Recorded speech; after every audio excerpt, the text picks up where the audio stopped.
Como era de se imaginar, foi um jogo muito fácil, né? O Flamengo enfrentou uma equipe da 4ª divisão do futebol brasileiro. Mas há maneiras e maneiras de você, com um time mais forte, enfrentar e superar um time bem inferior tecnicamente. E o Flamengo de Renato Gaúcho Portaluppi o fez de forma eloquente na noite dessa quinta-feira no Maracanã pela Copa do Brasil.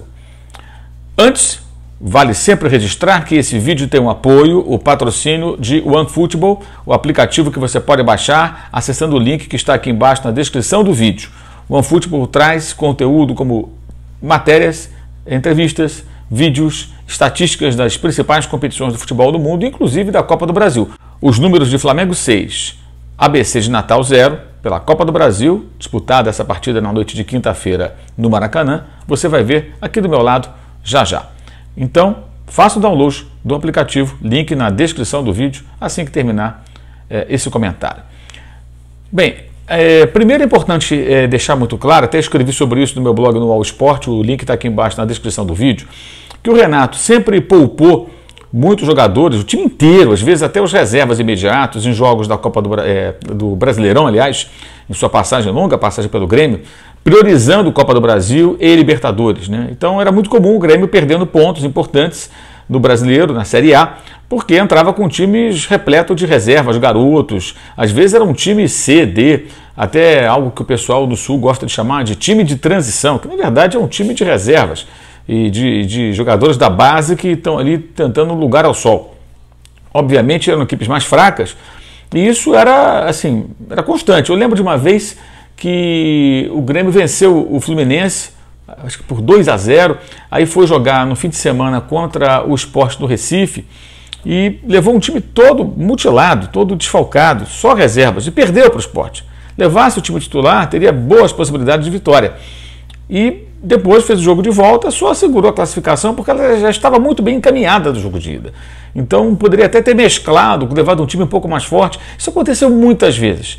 Mas essa decisão não era só de Renato Gaúcho Portaluppi. Era uma decisão do clube, né? E do técnico, em conjunto. O Grêmio fez essa opção e o Renato, concordando com ela, à época, adotou essa estratégia seguidas vezes. Então o Grêmio acabava ficando pelo caminho, muitas vezes em Brasileirão, conseguia uma vaga da Libertadores, ficava ali entre os 4 primeiros e tal, mas não brigava de fato pelo título por conta, muitas vezes, dessa opção, porque ele deixava pontos no caminho que poderia ter conquistado jogando como equipe mais forte. No Flamengo é diferente. O Flamengo, inclusive, quando Abel Braga era o técnico em 2009, ele até alegou isso para deixar o clube, para pedir demissão. Antes de um jogo contra o Fortaleza, ele havia derrotado o Corinthians por 1-0 em Itaquera, em São Paulo, e tinha um jogo no fim de semana contra a equipe do Fortaleza.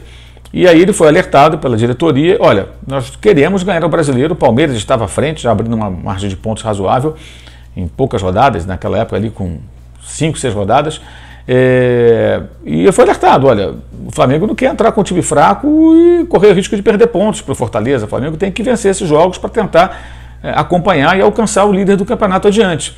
Ele entendeu que aquilo foi uma espécie de intromissão no seu trabalho e pediu demissão. Na verdade, já havia um desgaste muito grande, ele acabou optando pela saída, mas o fato ficou claro ali para o técnico de então e para todos os que vieram depois que o Flamengo não abre mão de brigar pelo título brasileiro, temporada após temporada. Talvez até isso aconteça num cenário em que ele esteja numa reta final de um mata-mata e muito, muito distante da briga pelo título. Não é o caso. O campeonato ainda está na metade da metade, tem muita coisa para acontecer, o time tem 2 jogos atrasados, pode brigar eventualmente pelo título, evidentemente.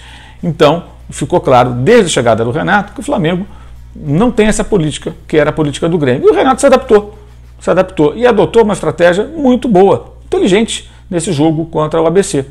Como a primeira partida aconteceria no Rio de Janeiro, ele preservou 3 jogadores. Rodrigo Caio, que todo mundo sabe, tem um histórico de lesões. Gustavo Henrique, por um desgaste, segundo os fisiologistas do Flamengo e tudo mais. E o Felipe Luiz, que já é um jogador veterano, que vinha numa sequência pesada de jogos sem ser preservado, sem ser poupado. Fora isso, todo mundo foi para o jogo. Colocou os principais atletas em campo. Para quê? Para garantir uma vitória elástica que o deixasse em posição confortável. E conseguiu. né? Demorou até a sair o primeiro gol, o Flamengo desperdiçou algumas chances, mas depois que fez o primeiro, rapidamente ampliou no primeiro tempo para 4-0. E no segundo tempo, ele pôde aos 12 minutos tirar 4 titulares, um deles lesionado, o René, né, que substituíra justamente o Felipe Luiz nessa partida, né? Entrou o Rodinei ali improvisado pela lateral esquerda. E ele pôde poupar outros jogadores. Saiu o Arrascaeta, saiu o Diego, saiu o Bruno Henrique e adiante saiu o Gabigol.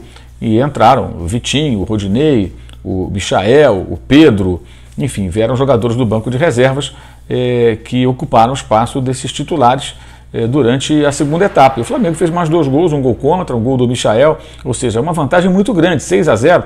Ele agora pode até, se quiser, mandar um time todo de reservas, como fazia no Grêmio, e não será nenhum absurdo ele mandar um time reserva. Vamos imaginar aqui que ele possa colocar o Hugo ou o Gabriel Batista no gol, né, um dos 2 goleiros suplentes do Diego Alves. Ele pode colocar o Mateuzinho ou o Rodinei, na lateral esquerda pode colocar o Ramon, pode usar a zaga que atuou nessa partida com o Bruno Viana e o Léo Pereira, pode usar o Thiago Maia, que entrou no segundo tempo também, assim como o João Gomes, no meio campo, pode completar esse setor com o Vitinho, com o Michael, pode usar o Pedro, enfim, ele pode levar um time bom, e um time com vários jogadores que são reservas hoje. Ou mesclar alguns titulares, outros reservas e poupar alguns atletas até da viagem para o Rio Grande do Norte, porque a classificação ela está virtualmente assegurada, né? Por mais fraco que seja o time que o Flamengo coloque em campo, não dá para imaginar uma goleada de 7-0 para o ABC, porque a disparidade técnica até dos reservas do Flamengo é muito grande em relação à equipe de Natal. Então o Flamengo adotou uma estratégia interessante, inteligente dessa vez. Fica muito claro que o Renato já entendeu como funciona o Flamengo, sabe muito bem como funciona, que é diferente do Grêmio, que tinha uma opção pelos torneios de mata-mata. Era uma decisão institucional. E acho que é assim que deve ser. Não cabe ao técnico sozinho definir qual é a prioridade de um clube, né? Quando se monta um elenco, se faz um investimento, essa decisão ela deve ser da instituição. Então, se o Grêmio optava, junto com o seu treinador, a sua diretoria, seu presidente, por prioridade para mata-mata, ok, o Flamengo pensa como? Não, quero ganhar o Brasileiro e quero brigar em outras frentes também. Para isso tem um elenco muito farto. E foi o que aconteceu. É evidente que mais adiante talvez ele tenha que fazer algumas adaptações em cima das adaptações já feitas nessa forma de pensar. Justamente pelo fato de que vai encontrar adversários mais difíceis, não vai ter a facilidade que teve contra o ABC, porque o jogo foi realmente muito fácil, a goleada foi construída com extrema facilidade. E vale ressaltar aqui, né, que nos 4 últimos jogos, né, contra o Bahia 5-0, contra o Defensa e Justiça 4-1, 5-1 no São Paulo e agora 6-0, o Flamengo tem 20 gols nesses 4 últimos jogos, uma média de 5 gols por jogo, ao todo 21 e 5 partidas com o Renato no comando técnico, então uma média muito elevada